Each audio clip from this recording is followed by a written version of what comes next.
자, 이제 오늘의 세 번째 시간이면서 마지막 시간이 됩니다. 자, 교재는 40쪽에 있는 제3장 중개사무소 설치 및 운영인데요. 네. 보세요. 제3장 중개사무소. 중개사무소라는 것은 중개업무의 중심이 되는 장소인 건물을 말하는 거예요. 중개사무소를 설치를 하여 그 다음에 사무소를 운영하는 내용입니다. 그럼 그 첫 번째 제1절이 중개사무소 설치가 나오는데요. 이 중개사무소 설치 1절부터 봅니다. 그럼 이 중개사무소는 건물을 말하는 거예요. 옆에 여러분 밖에 나가시면 중개사무소 건물이 보이죠? 예, 예. 만일 뭐 중개사무소가 있는데 1층에 다니면 간판이 이렇게 돼 있을 거예요. 땡땡 공인중개사 사무소 또는 땡땡 부동산 중개 해놓고 막 부동산 뭐 이렇게 막 돼 있단 말이에요. 요게 바로 중개사무소 건물을 말하는 거예요. 이 중개사무소는 등록하기 전에 먼저 확보해야지만 등록해주죠. 예. 그리고 이 중개사무소는 건물은 건축물 대장에 기재가 된 건물이어야 되죠. 건축물 대장에 기재가 된 건물이라는 것은 건축 허가를 받아서 적법하게 건축이 되고 건물이 완공이 되어 시군구에서 건축물 대장이라는 것을 만들어준 건물을 말하는 거예요. 이런 건물로 중개사무소가 확보해야지만 등록해주고 이런 건물을 계속 유지해야 되는 거예요. 그렇다면 가설 건축물 대장에 기재된 건물, 즉 가설 건축물은 이거는 등록도 안 받아주고 이런 건물로 유지하면 안 돼요. 이거는 임시로 설치했다가 곧 철거가 예정되어 있는 그런 모델하우스를 말하기 때문에 이런 건 안 되는 거죠. 근데 건축물 대장의 기재가 아직 되기 전이지만 준공검사 또는 준공허가 또는 사용승인 또는 사용허가 등을 받은 건물 이런 것들은 괜찮죠? 이런 건 괜찮아요. 이런 중개사무소는 면적 제한 없습니다. 그래서 면적이 뭐 일정 제곱미터 이상이 된다 이런 제한은 전혀 없습니다. 따라서 한 평짜리도 괜찮고 10평짜리도 상관없다 이거예요. 또한 이와 같은 중개사무소에서 중개 업무도 하면서 다른 업종을 겸업하는 것도 상관없어요. 겸해서 사용하는 거. 간혹 가다 보면 중개사무소에서 담배 이렇게 해놓고 담배 파는 데도 있어요. 연초 소매업도 같이 해도 돼요. 여러분 합격하시면은 이제 많이 이렇게 다니실 텐데 광화문 뭐 며칠 전에도 촛불 집회 있었죠. 광화문 뒤를 딱 보면은 광화문 뒤에서 광화문을 딱 앞에서 쓰면은 오른쪽 뒷길은 청와대, 왼쪽 뒷길은 삼천공원으로 가요. 그럼 삼천공원으로 가다 보면 삼천공원으로 가는 길목이 참 이뻐. 그리고 중개사무소가 몇 개 있는데 거기 중개사무소 보면 중개사무소도 운영하면서 거기에서 액세서리점도 같이 운영해요. 그래서 뭐 목걸이, 귀걸이 이런 거 있잖아요. 장식품, 비싼 고급 장식품이 아니라 그냥 젊은 친구들이 그냥 뭐 커플링, 뭐 커플 목걸이 하는 거 있잖아요. 이런 거 한 5만 원, 2만 원, 3만 원 이런 거 같이 하는 데도 있어요. 뭐 인형도 같이 팔고. 그래서 중개사무소에서 다른 업종도 겸해도 상관없다 이거예요. 이런 중개사무소를 A라는 계공, 이 A라는 계공이 혼자 사용해도 돼. 단독 사용해도 되고 또는 혼자 사용하려 했더니 월세 부담이 돼. 그러면 다른 계공, 예를 들면 B, C 등 다른 계공과 이 중개사무소를 공동으로 사용하는 것도 가능합니다. 다 가능하다. 그럼 이 중개사무소는 있어야 되지만 이 중개사무소 외에 별도로 떴다방을 설치할 수는 없어요. 떴다방 설치는 인정하지 않습니다. 떴다방이라는 것은 이동이 용이한 임시 중개 시설물을 표현하는데 이동이 용이한 임시 중개 시설물 하면 대표적인 것이 바로 천막이나 파라솔 등을 말하는 거예요. 쉽게 설치하여 상담하고 철거하고 또 옮겨서 또 설치하여 상담하는 천막이나 파라솔 등 이동이 용이한 임시 중개 시설물은 계공이 설치할 수가 없어요. 이거 만일 떴다방을 설치하게 되면 이 계공의 등록을 취소할 수 있어요. 뿐만 아니라 징역이나 벌금형의 처벌도 하죠. 그게 바로 양가로 2번 임시 중개시설물 설치할 수 없다는 거예요. 또한 양가로 3번 이 중개사무소 요거 하나 있죠. 요 중개사무소 있죠. 요 중개사무소는 있어야 되는데 이 중개사무소는 설치 개수에 대한 제한이 있어요. 설치 개수는 원칙은 중개사무소는 한 개의 사무소만 둘 수 있어요. 몇 개만요? 한 개의 중개사무소만 설치할 수 있는 것이지 둘 이상의 중개사무소를 설치할 수는 없습니다. 만일 하나만 설치해야 되는데 이 중개사무소 있으면서 별도로 다른 건물에 또 중개사무소 건물이 또 있다면 등록 취소할 수 있고 1년 이하의 징역 또는 1,000만 원 이하의 벌금형에 처벌을 해요. 그런데 예외적으로 양가로 4번 개업 공인중개사인 법인의 분사무소 설치라는 게 있는데요. 그중에서 양가로 3번부터 한번 읽어보겠습니다. 중개사무소 설치 개수에 제한 양가로 3번 개업 공인중개사는 등록관청 관할구역 안에 중개사무소를 두되 한 개의 사무소만 둘 수 있다. 다만 법인 개업 공인중개사는 등록관청 관할구역 외의 지역에 즉 다른 시군구 지역에 분사무소 둘 수 있다. 따라서 예외적으로 법인인 개업 공인중개사는 예외적으로 둘 이상의 사무소를 설치할 수가 있다. 둘 이상의 사무소를 설치할 수가 있다는 말은 주된 사무소 외에 분사무소도 둘 수 있다. 만일 법인인 개업 공인중개사의 사무소가 요걸 하면 요게 사무소면 이게 본사 건물이라고 하죠. 근데 공인중개사법에서는 본사라고 하지 않고 주된 사무소라고 표현합니다. 근데 법인인 개업 공인중개사는 회사죠. 회사니까 지점을 둘 수 있어요. 지점을 분사무소라고 합니다. 그래서 본사 건물 외에 법계공은 주된 사무소, 즉 본사 건물 외에 추가로 더 둘 수 있는데 그게 바로 뭐냐? 지점을 우리는 분사무소라고 합니다. 분사무소라는 건물을 별도로 추가로 더 둘 수도 있다 이게요. 그렇지만 공인중개사인 개업 공인중개사와 부칙 6조 2항에 규정된 개업 공인중개사는 분사무소를 둘 수가 없고 오로지 한 개만 둬야 되는 거예요. 특히 분사무소가 법인인 개업 공인중개사가 주된 사무소 건물 즉 본사 건물 외에 지점 건물 즉 분사무소 건물을 뒀다 해서 등록을 또 했다는 뜻이 아니라 등록은 하나만 한 거고 중개사무소 건물만 추가로 뒀다는 거예요. 이해됐습니까? 그래서 분사무소 둘 수 있는 것은 법계공만 둘 수 있다. 근데 법계공이 분사무소 두려면 일정한 기준을 갖춰야 돼. 그러면 그게 바로 어떤 거냐? 양가로 4번 개업 공인중개사인 법인의 분사무소 설치에서 1. 분사무소 설치 기준 갖춰야지만 분사무소 설치하는 것을 인정하겠다 그 말이에요. 그러면 법계공이 이 분사무소라는 지점을 설치하려면 일정한 분사무소 설치 기준을 갖춰야 되는데 분사무소 설치 기준은 5가지가 있어요. 외우려고 하지 말고 이해하시면 됩니다. 첫 번째, 법인인 개업 공인중개사가 주된 사무소 즉 본사 건물이 만일 서울특별시 만일이에요. 서울특별시 동작구 노량진동 몇 번지에 있는 건물이다 라고 한다면 주된 사무소 동작구에 있죠. 그러면 분사무소는 어디에 둘 수 있냐? 첫 번째는 주된 사무소 즉 지정 건물은 주된 사무소가 소재하고 있는 시, 군, 구 여기를 제외한 시군구에만 둘 수 있어요. 주된 사무소가 동작구에 있다면 동작구를 제외한 시군구에만 둘 수 있다 이게. 이때 시는 그 시에 구가 설치되어 있지 아니한 경우에만 둘 수 있는 거예요. 만일 어느 시에 구가 있다면 각 구마다 하나씩 다 둘 수 있어요.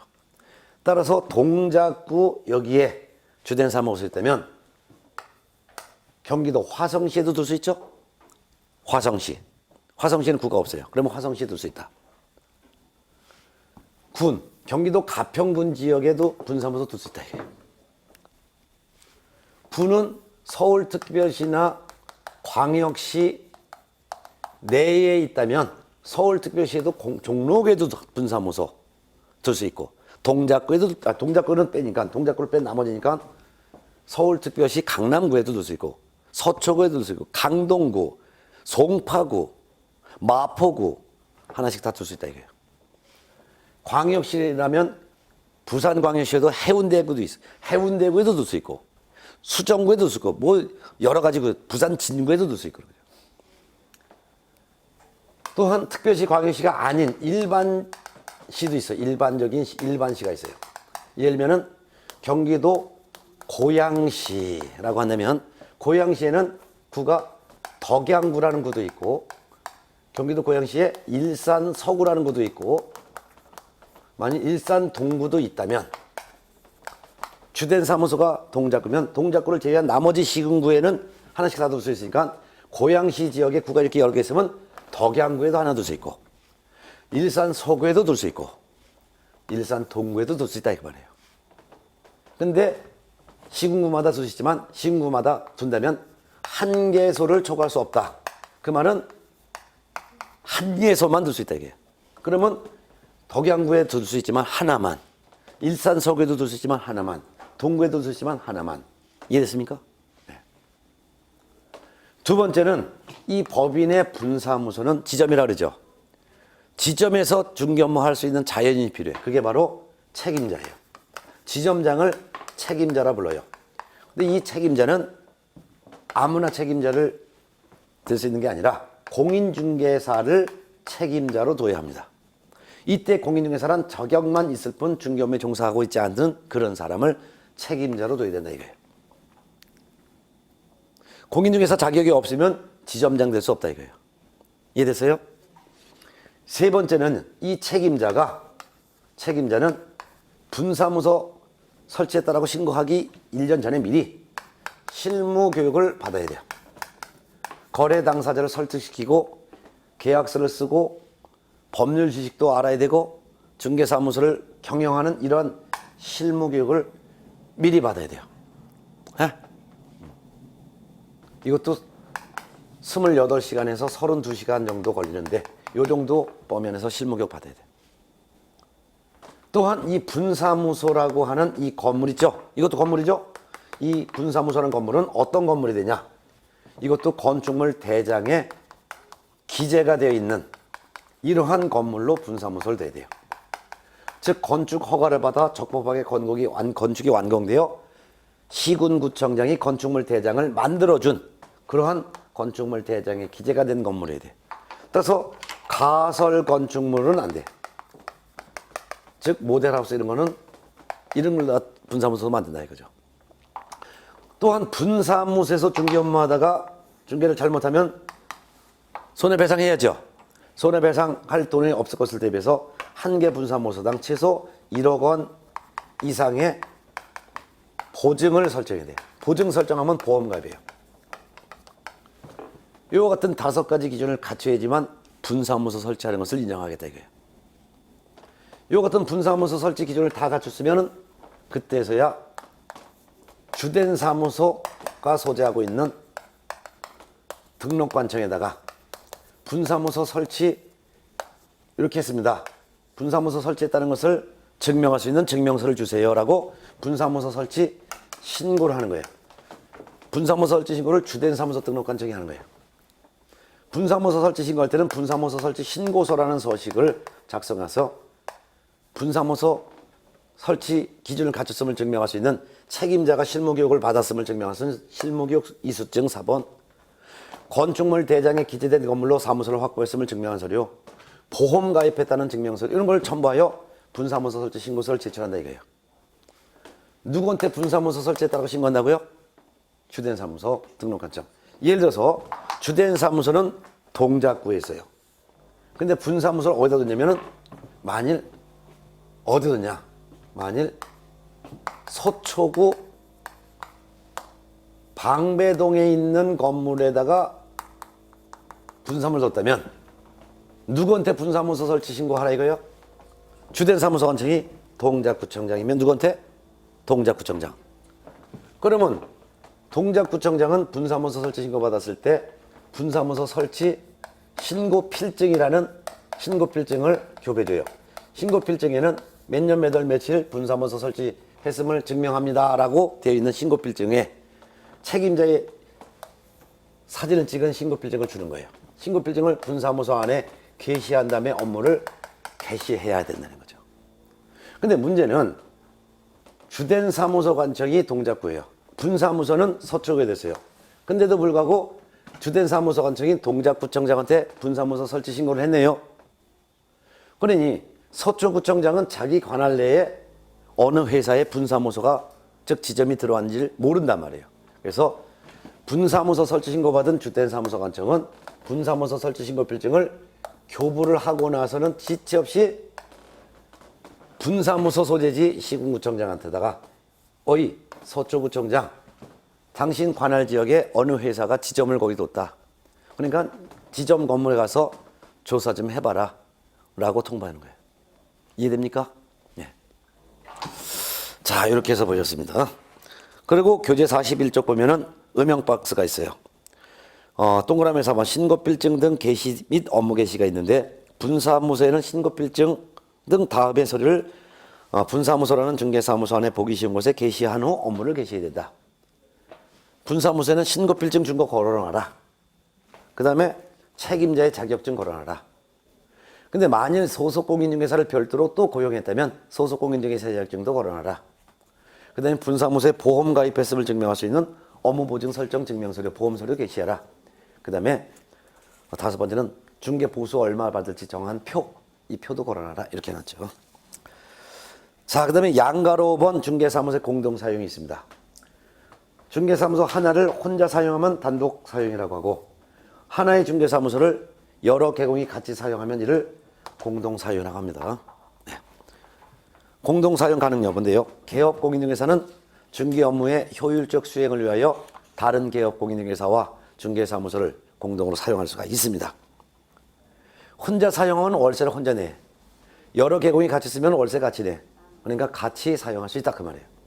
그렇지만 다만 업무 정지 기간 중에 있는 개업공인중개사는 다른 개업공인중개사와 중개사무소를 공동으로 사용할 수는 없습니다. 업무 정지, 영업 정지죠. 영업 정지는 중개업을 못하죠. 그 기간 중에 다른 개공과 같이 쓴다면 은근슬쩍 계속 업무 정지 기간 중에도 중개업을 할 가능성이 있기 때문에 이걸 원칙으로 막기 위해서 업무 정지 기간 중인 개공은 다른 개공과 같이 사무소를 쓰지 못한다. 자, 어떻게 사용할 수 없냐. 한 장 넘어가세요. 읽어볼게요. 42쪽. 업무의 정지 기간 중에 있는 개업 공인중개사가 다른 개업 공인중개사에게 중개사무소의 공동 사용을 위하여 승낙서를 주는 방법 안 된다. 그 말은 저는 업무 정지 받은 개공이에요. 근데 다른 개공이 내 사무소를 같이 쓰겠대. 그럼 승낙해 주지 말라 그 말입니다. 근데 다만 업무의 정지 기간 중에 있는 개업 공인중개사가 영업 정지 처분을 받기 전부터 중개사무소를 공동 사용 중인 다른 개업 공인중개사는 제외한다 해놨어요. 그 말은 우리 4명의 개업 공인중개사가 사무소 같이 쓰고 있었어요. 월세 같이 내고 있었어요. 그러던 중에 저만 업무 정지 받았어요. 그럼 저는 이 사무소에 출근하면 안 되고 업무 정지 안 받은 기존부터 같이 사용하던 다른 개공은 그 사무소를 그대로 사용해도 된다 그 말입니다. 이해됩니까? 또한 2번 업무의 정지 기간 중에 있는 개업 공인중개사가 다른 개업 공인중개사의 중개사무소를 공동으로 사용하기 위해서 중개사무소에 이전 신고하는 방법 안 된다 그 말이에요. 즉 저는 업무 정지 기간 중에 있는 개공이고 이분은 업무 정지 안 받은 개공이에요. 이런 경우에 업무 정지 기간 중에 있는 이 개공이 다른 개공의 사무소로 이전할 수도 없다 그 말입니다. 결국 업무 정지 기간 중에는 다른 개공이 같이 사용할 수 없는데 업무 정지 기간 중인 개공의 사무소로 다른 개공이 이전해 올 수도 없고 업무 정지 받은 개공이 업무 정지 안 받은 개공의 사무소로 이전할 수도 없다. 다만 업무 정지 받기 전부터 같이 사용하던 중에 어떤 개공이 업무 정지 받으면 그 개공은 사무소에 사용할 수 없어도 업무 정지 안 받은 다른 개공들은 그 전부터 쓰던 사무소를 그대로 사용해도 된다 라고 이해하면 되죠. 그러면 동그라미 2번 공동으로 사용하는 방법이 있어요. 그럼 한 개의 사무소를 여러 개공이 어떻게 사용할 수 있냐? 2가지가 있어요. 하나는 저는 아직 등록이 되지 않은 그냥 공인중개사 자격이 있는 사람. 이분은 개공. 그럼 등록을 하고자 하려면 이 개공은 중개사무소 건물 확보해야죠. 확보를 했더니 보증금도 없어. 월세 부담 혼자 하는 거 부담가. 그러니까 지금 등록이 되어 중개사무소를 이용하는 다른 개공에게 찾아가는 거예요. 내가 등록을 하고자 하려는데 중개사무소라는 건물을 확보해야 된다. 근데 내가 얻을 게 돈도 없다. 근데 당신 중개사무소 좀 넓으니까 거기다가 내가 책상 2개 놓고 나중에 등록되면 좀 같이 사용할 테니 승낙 좀 해달라 이렇게 부탁하는 거예요.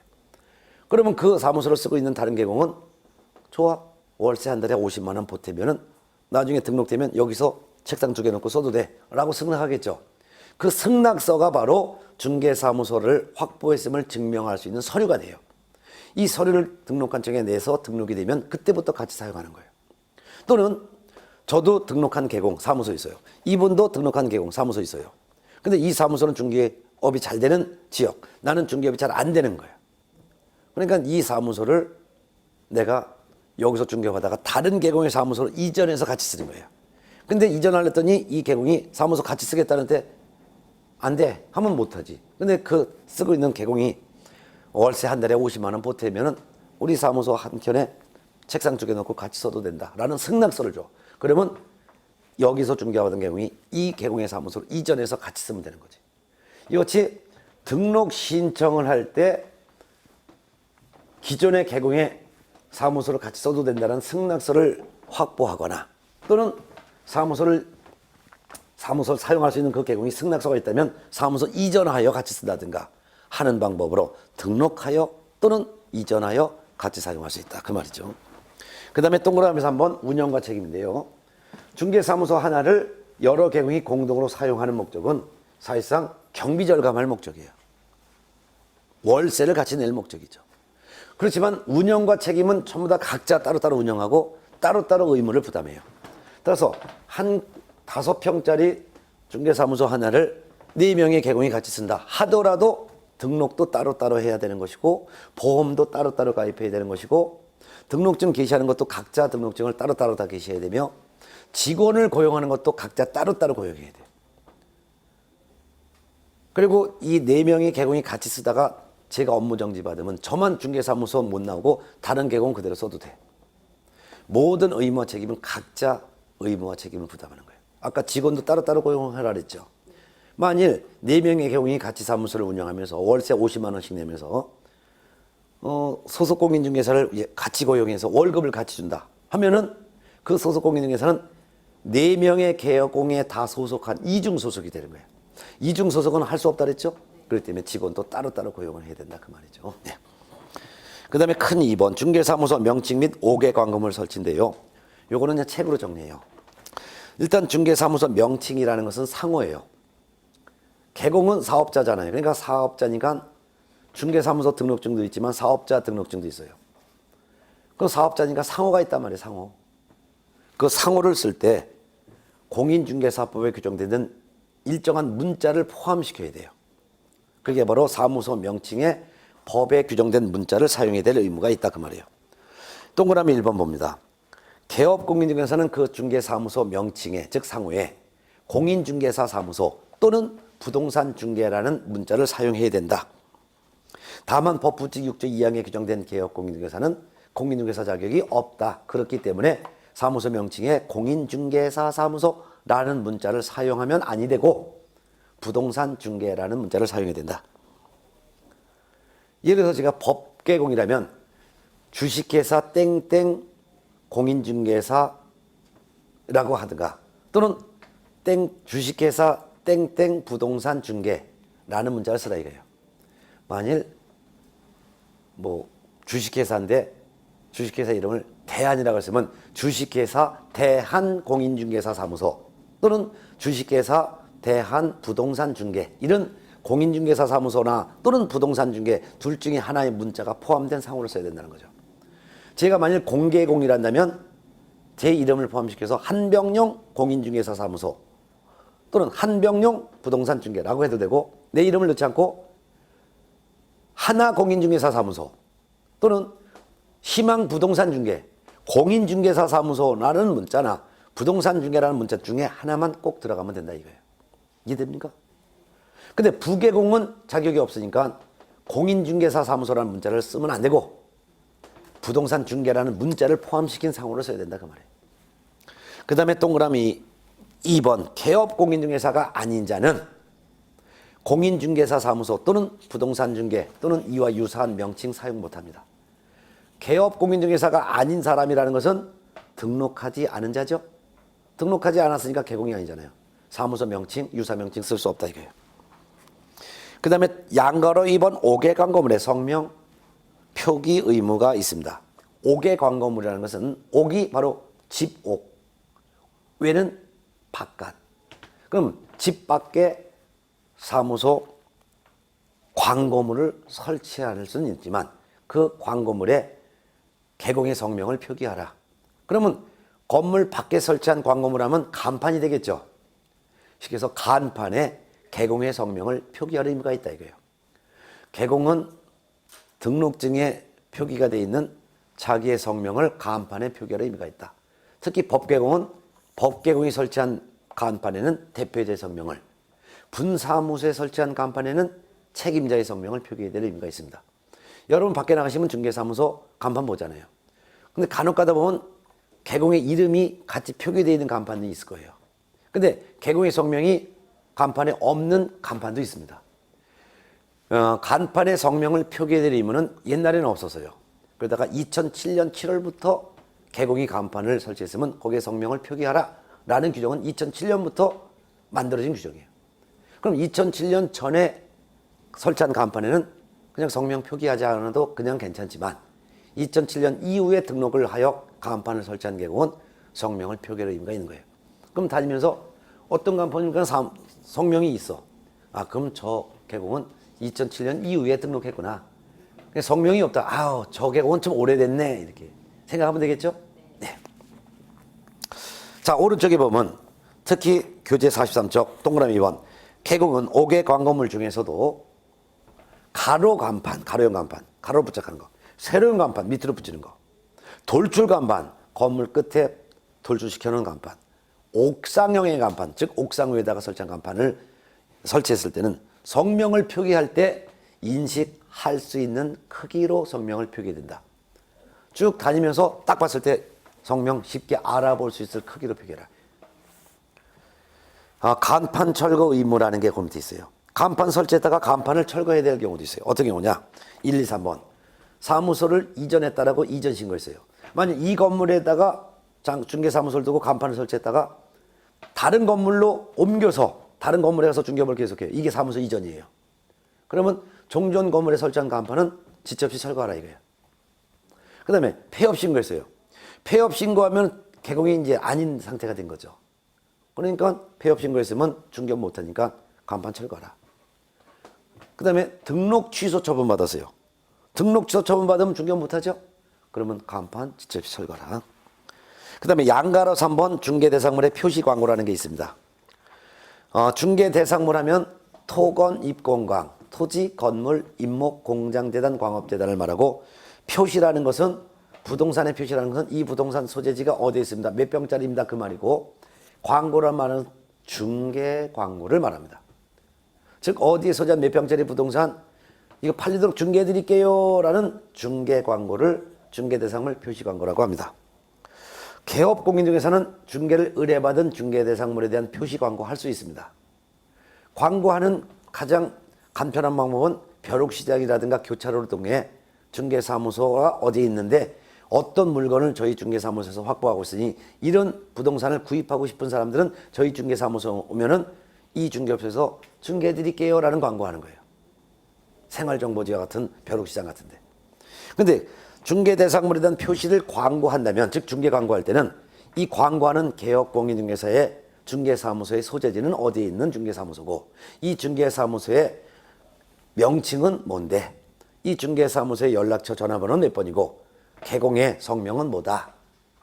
중개 광고하는 이 개공의 사무소의 명칭, 소재지, 연락처와 성명도 같이 명시할 의무가 있습니다. 이해됩니까? 네. 근데 동그라미 2번 개업 공인중개사가 아닌 자는 중개대상물에 대한 표시 광고할 수가 없습니다. 여기서 광고라는 것은 중개 광고이기 때문에 개공만 중개할 수 있잖아요. 그러니까 개공이 아닌 자는 부동산 중개업을 할 수 없으니까 중개 광고할 수가 없습니다. 자, 그 다음에 3번 중개사무소 이전이라는 게 있는데 이 중개사무소 이전까지 하고 오늘 수업 마칠 거예요. 자, 그럼 중개사무소 이전에 대해서 한번 정리를 한번 하겠습니다. 중개사무소는 건물이죠. 근데 중개사무소는 동산이다, 부동산이다? 부동산. 그럼 부동산이 움직일 수 있다, 없다?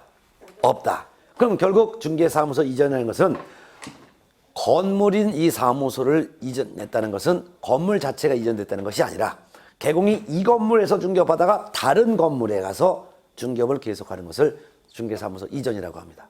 예. 그러면 교재 43쪽 봅니다. 중개사무소 이전. 자, 중개사무소에는 중개사무소 안에는 중개사무소 안에 보기 쉬운 곳에 게시하는 서류가 몇 가지가 있었다 그랬어요. 네 가지가 있다 그랬죠. 일단 중개사무소 등록증 게시돼 있죠.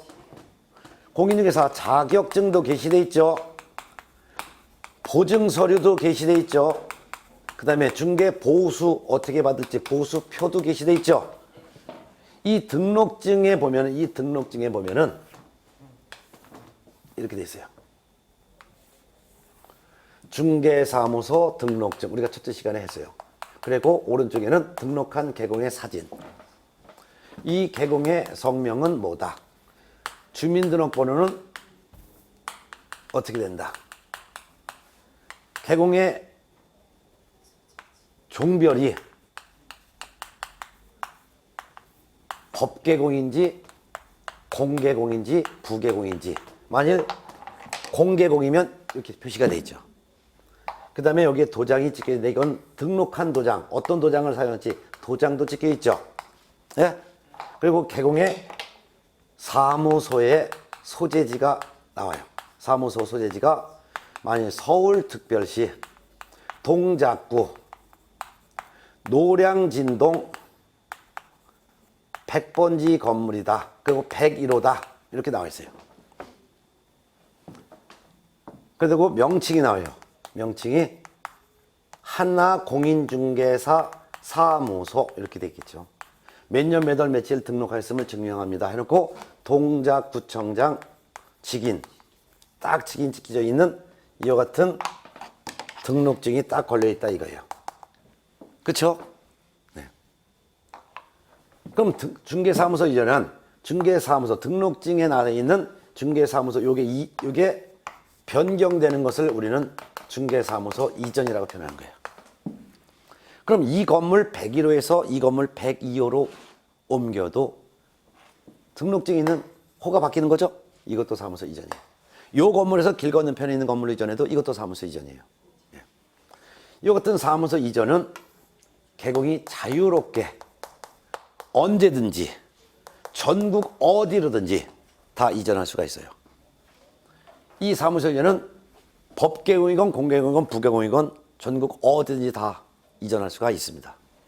그렇지만 사무소를 이전했으면은 그래서 동작구 노량진동 100번지 101호에서 만일 동작구 노량진동 200번지에 있는 건물로 이전했으면 이것도 이전이죠. 그럼 이전했다라고 이전하고 나서 10일 이내에 이전했다라고 신고를 해야 될 의무가 있습니다. 왜 신고해야 될 의무가 있냐? 요 100번지에서 중개업을 하면서 법을 위반해놓고 적발되기 전에 딴 데로 가서 중개업을 계속해. 어디서 계속 중개업을 하는지 등록관청은 관리를 해야 되는데 어디로 이전했는지 신고하지 않으면 이 개공이 여기서 법을 위반했다 어디 가서 중개업을 하는지 모른단 말이에요. 추적조사가 가능하도록 하기 위해서 사무소 이전을 했으면 10일 내에 이전했다라고 신고를 해야 될 의무가 있어요. 이전 신고할 때는 10일 내에 이전 신고할 때는 사무소 이전 신고서라는 서식이 있는데 이전 신고서라는 서식에 어떤 개공이 어떤 건물에서 어떤 건물로 이전했습니다 라는 것을 기재해서 여기다가 두 가지 서류를 첨부하여 이전 신고해야 돼. 첫 번째는 요 등록증을 같이 첨부해야 돼요. 예? 왜? 등록증을 왜 첨부해야 될까요?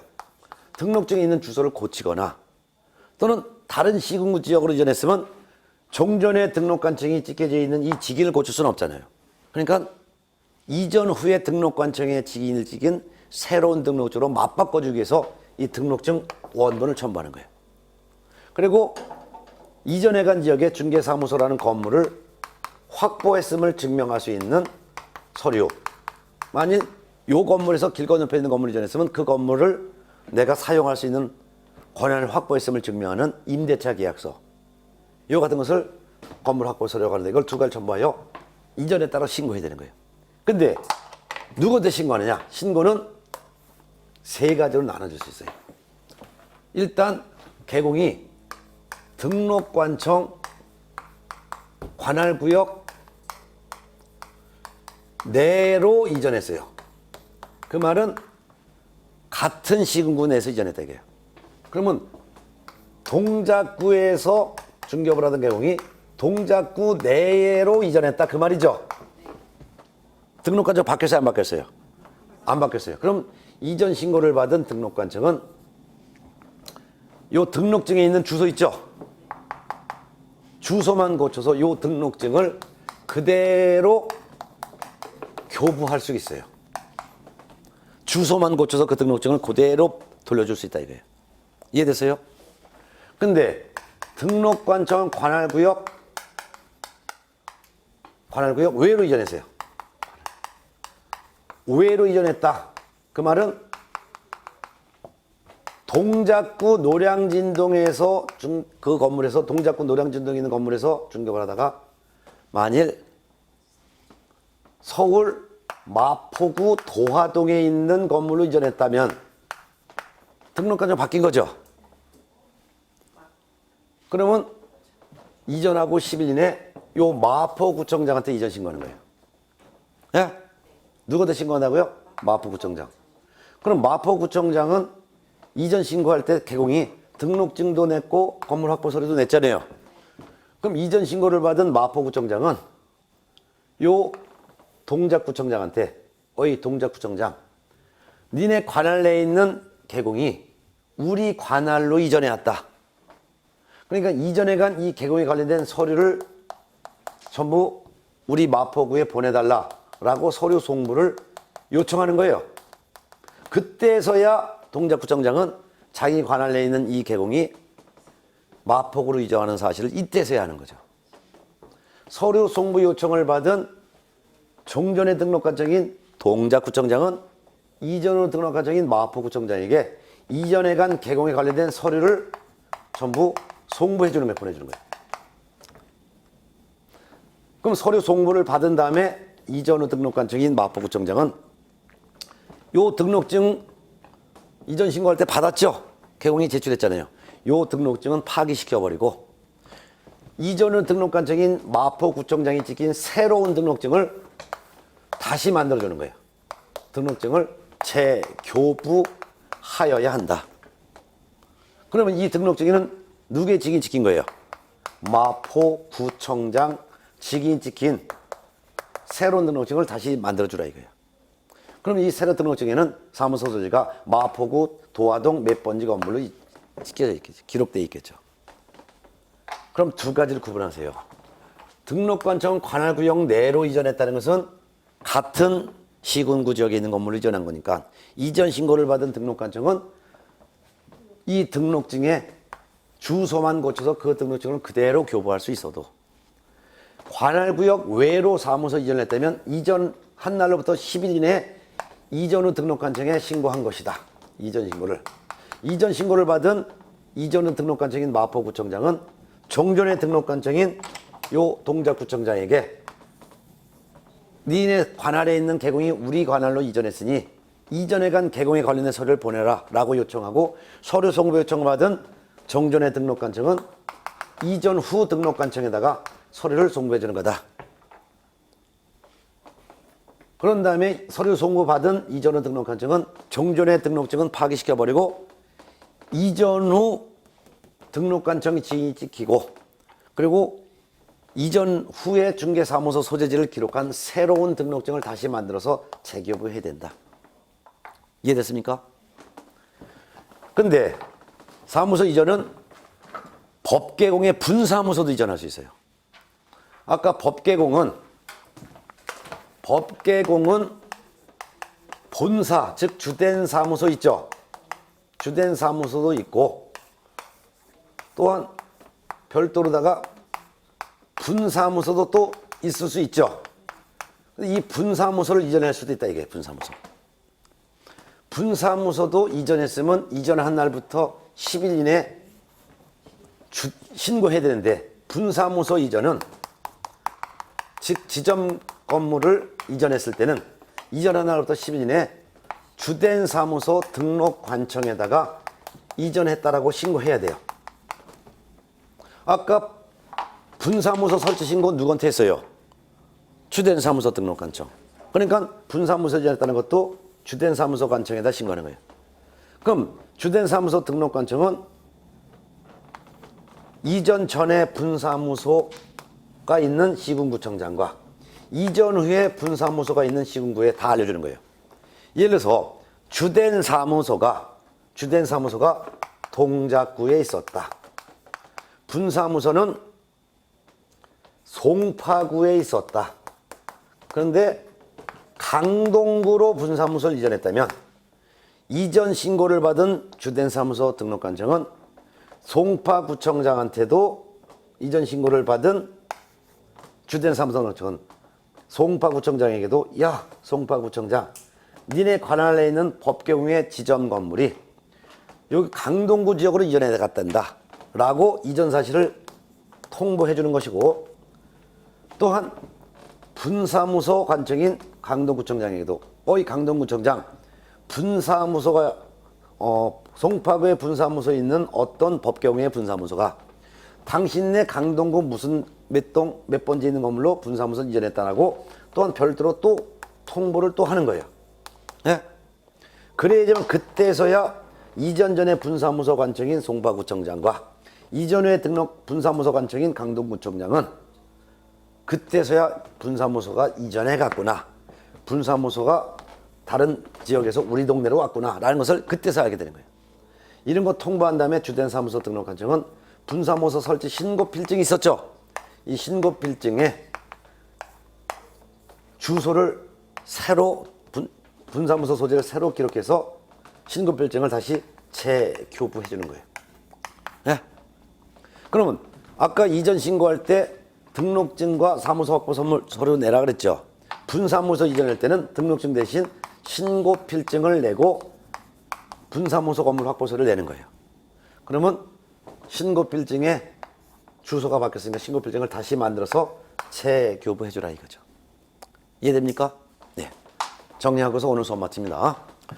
중개사무소 이전이란 개공이 사무소에 걸려있는 이 등록증에 있는 사무소 소재지가 변경되는 것을 사무소 이전이라고 하는데, 자유롭게 사무소 이전할 수 있다.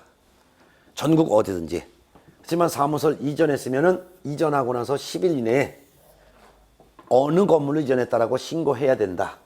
이전 신고할 때는 사무소 이전 신고서라는 서식이 있는데, 어떤 건물에서 어떤 건물로 이전했다라고 이전 전과 이전 후에 사무소 소재를 기록하여 등록관청에 제출하는 거다.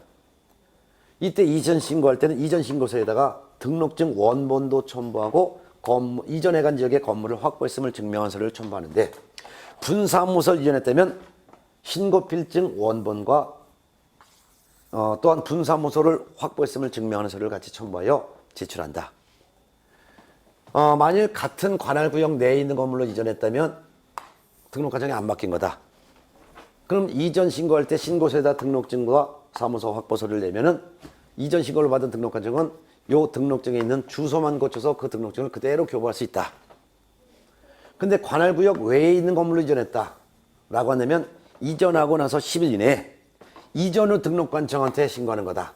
이전 신고할 때는 등록증 원본과 이전해 간 지역의 건물 확보서를 같이 첨부해서 내는데, 그럼 이전 신고를 받은 이전 후의 등록관청은 종전의 등록관청에다가 개공이 이전해 갔으니 이전해 간 개공의 서류를 이전 후 관청에 보내라라고 서류 송부 요청한다. 서류 송부 요청을 받은 종전의 등록관청은 지체 없이 이전해 간 개공의 서류를 보내준다. 그런 다음에 서류를 송부받았으면 이전 후 등록관청은 등록증을 다시 만들어서 이전 후 등록관청에 직인을 찍은 새로운 등록증을 재교부해야 된다. 분사무소 이전도 할 수 있다. 분사무소는 같은 시군구지역 내에 있는 건물을 이전했건 다른 시군구지역에 있는 건물로 분사무소 이전했건 분사무소 이전했으면 이전하고 나서 10일 이내에 이전 신고서를 내면서 신고필증, 분사무소 설치 신고필증과 이전해 간 지역의 분사무소 건물을 확보했음을 증명하는 서류를 첨부하여 이전한 날부터 10일 이내에 주된 사무소 등록관청에 제출한다. 그럼 이전 신고를 받은 주택사무소 등록관청은 이전 전에 등록관청인 이전 전에 분사무소 시군구청장 이전 후에 분사무소 시군구청장 양쪽에 전부 분사무소가 이전에 갔다 이전에 왔다라는 사실을 통보한다. 그런 다음에 주택사무소 등록관청은 분사무소 설치 신고 필증에 주소를 새로 기록해서 그리고 주택사무소 등록관청 직인을 찍힌 이 신고 필증을 다시 재교부해야 된다. 이렇게 정리하셨습니다. 예, 오늘 여기까지 했고 다음 시간에는 교재 45페이지 중개사무소 운영 일반에 대해서 볼 거예요. 그래서 이번 마지막 시간은 사무소 설치에 대한 내용 그리고 사무소 이전에 대한 내용까지 설명을 드렸습니다. 그럼 다음 시간에 사무소 운영을 함에 있어서 개공이 혼자 사무소 운영해도 되고 밑에 직원을 둘 수 있는데 직원을 둘 때 직원은 어떤 일을 할 수 있느냐 이런 내용 그 다음에 사무소를 운영하다가 뭐 인장을 등록할 때 어떤 도장을 써야 되고 또한 도장이 깨졌으면 어떤 도장으로 바꿔야 되고 그 다음에 휴업 폐업도 어떻게 할 수 있는지 이런 내용을 다음 시간에 하도록 하겠습니다. 이해되셨습니까? 예, 수고하셨고요. 다음 시간에 뵙겠습니다.